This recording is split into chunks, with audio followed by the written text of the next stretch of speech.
તમારી ડોચલેન્ડ ticket waste જાય છે જો તમે આવા મસ્ત સમરમાં વીકેન્ડ પર ઘરે બેસી રહેતા હોય તો ચાલો તમને ટોપ 5 પ્લેસીસ કહું કે જ્યાં જઈને તમને 1% રિગ્રેટ ન થાય. અને ફર્સ્ટ પ્લેસમાં તો તમે એગ્રી કરશો જ. તો 5મા નંબર ઉપર છે વાલ્કન્ઝી અને ટ્રેગન્ઝી. મસ્ત લેકનો વ્યૂ આવે અને મસ્ત ફોટોગ્રાફી થાય એવી જગ્યા છે, મજા આવશે. જો તમારે તમારા ઇન્સ્ટાગ્રામ પેજ ઉપર નવી કન્ટ્રીનો ફ્લેગ લગાડવો હોય તો સાલ્સબુર્ગ છે ઓસ્ટ્રિયામાં. મ્યુનિકથી ડાયરેક્ટ ટ્રેન છે એની અને મસ્ત સિટી ટૂર થાય એવી જગ્યા છે.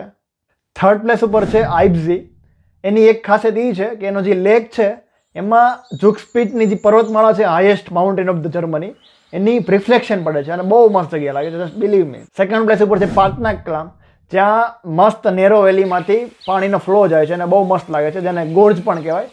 અને બ્લેક ફોરેસ્ટ કેક તો તમે ખાધી જશે ક્યારેક ને ક્યારેક. તો એ કેક જ્યાંથી ઇન્વેન્ટ થઈ છે બ્લેક ફોરેસ્ટ, તો એ જર્મનમાં જેને સ્વાર્ટ્સવાલ્ડ કહેવાય, એ જગ્યા બહુ જોરદાર છે. 2-3 દિવસની ટૂર થઈ શકે ત્યાં કરવી હોય તો.